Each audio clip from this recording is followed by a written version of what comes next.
I recently added the GMWD leg machine to my home gym. I had very limited space, so I wanted to get a machine that was dual purpose, and I thought that this machine would fit the bill nicely. And since this is one of the most popular leg machines online, I thought I'd go ahead and give you my review on it. Now, this machine, you can do leg extensions, leg curls, hip thrust, and abs. First off, the machine was very easy to assemble. It took me about 40 minutes to put it all together, and the instructions were very clear. So assembly-wise, I give it an 8 out of 10. Now, the machine is fully adjustable from the seats to the backrest, to the lever arms, to the push pad, to the seat restraint. Regarding the adjustability of this machine, it's definitely a 10 out of 10. You can get it to fit however you need to. And the padding on this machine is much better than other machines that I've seen. Now, I was able to test the resistance. So with a 45-pound plate on this machine, I got 44.6 pounds of resistance. So it provides about a 1-to-1 weight ratio. And with my bumper plates, I was able to get 115 pounds on this machine with a weight clamp included. Without the weight clamp, I can get it up to 150 pounds on it. Now, if you had steel plates, you could obviously get much more weight than this. This machine is capable of loading up to 300 pounds on it.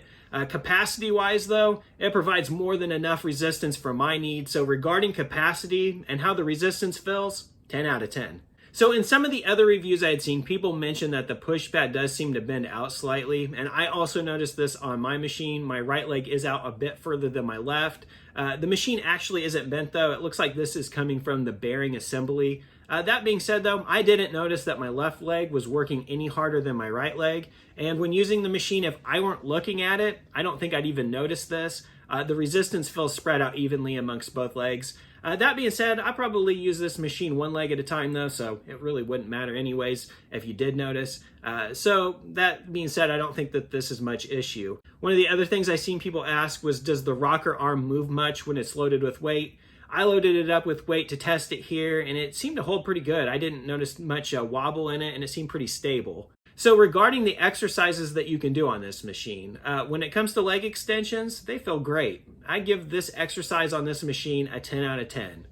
Leg curls also feels great. This exercise on this machine, definitely a 10 out of 10. Hip thrust on this machine, while it is doable, I would say it is not ideal. I feel I may be too big to be doing this on this machine, and for reference, I'm 5'11". For hip thrust, I'd give it a 4 out of 10. I like to do them with the barbell better, but that being said, if you don't have a barbell, this will get the job done. Abs on this machine, though, does actually function pretty well, and I'm pretty pleased with that functionality overall. I give it a 7 out of 10. Now, I got this machine while it was on sale for $234, and at that price, this machine is an absolute steal. Right now, it's going for $299, and even at that price, I think this is an absolute bargain for the quality and the versatility you can get from this machine. My overall score on this machine is an 8.5 out of 10. So if you're looking for something to work out your legs, maybe get a little abs in there as well, and you have limited space, this machine may be exactly what you're looking for. That's all I have for you in this one. I'll see you in the next one.